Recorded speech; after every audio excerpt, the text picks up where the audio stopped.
Howdy everyone, Warstarcy here, and today we're going to be looking at Blood Waves for the Nintendo Switch. Blood Waves is a third-person wave survival game where you make a stand against increasingly difficult waves of zombies, including special zombies, using various weapons and traps at your disposal. Starting off, the menu is pretty simple. Play starts the game, and options lets you tweak options.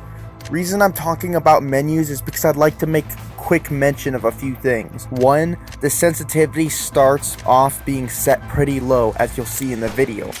Only reason I keep it at that is due to Joy-Cons being so easily prone to drifting. My right one has a mind of its own, and thus lower sensitivity makes it easier to control it. So if you think my aim is bad, just remember that my Joy-Con likes to drift down a lot and screw up my shot. The other reason I mention the menu is because you can quit the game, and if you press play later, you'll continue where you left off, so feel free to take breaks. Anyway, enough of that, let's get into the game. Let's start with a movement system. You have the standard movement with a few important things to note. Sprinting takes energy, jumping too. You can also roll, which takes energy as well. Using your knife takes energy too, which if you run out, you're unable to continue attacking with melee. You start off with a handgun and a knife, but you can purchase more weapons and ammo for current ones as you earn money from killing zombies.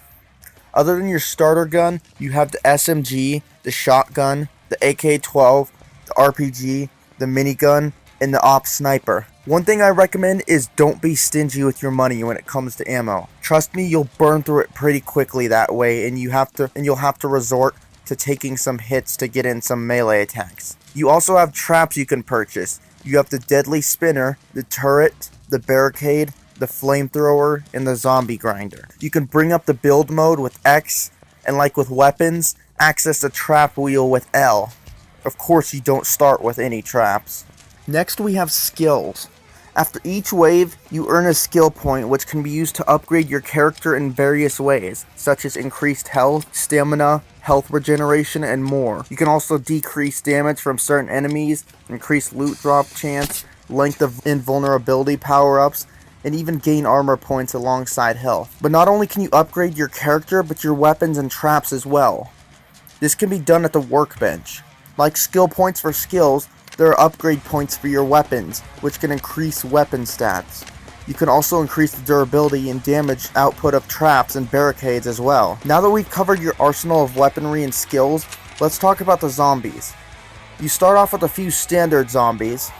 Well, standard if zombies were known to run, but they're the default for this game. As the waves get higher, the zombie count will take great leaps, throwing in special zombies as well. You have the electric zombies that throw electricity at you from a range, acid zombies that spray acid, and bomber zombies that do exactly as the name suggests. The standard zombies will even start carrying machetes as well. Of course, the only other thing to mention is that when you die, it's game over, of course. So you won't be able to reload your save and will start from wave 1 the next time you play. With all that out of the way, let's get to the review portion. Starting off with graphics, for a $10 game, this looks really good. About the only thing I can complain about is your character's never blinking gray looking eyes.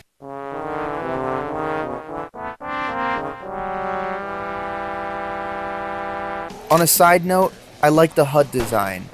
It's simple, but it reminds me of one I've seen before. The animations are excellent as well. Again, only one complaint with that, which can be excused due to only being a $10 game, and that is when you reload, your character doesn't hold any physical ammunition or mags for the weapons. The sound design gets a thumbs up for me too. From quieter sounds such as footsteps to louder ones such as gunfire, nothing feels out of place.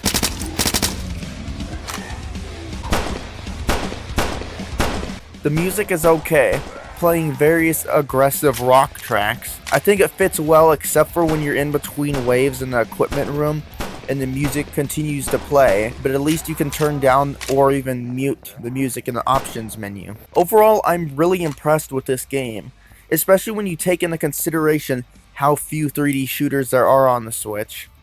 If you like wave survival games, I can recommend this. If you like third-person shooters, due to how limited the genre still is on the Switch, I can recommend it as well. But don't let a limited selection fool you into thinking I'm only recommending this due to that sole reason. This is a pretty good budget game as well. It's just made better by the fact that there are so little like it on the platform. So either way, this game gets a thumbs up from me. I'd like to thank Sometimes You for sending me a key for this game. This is Warsartsy on the Game Clips channel, and I'm out.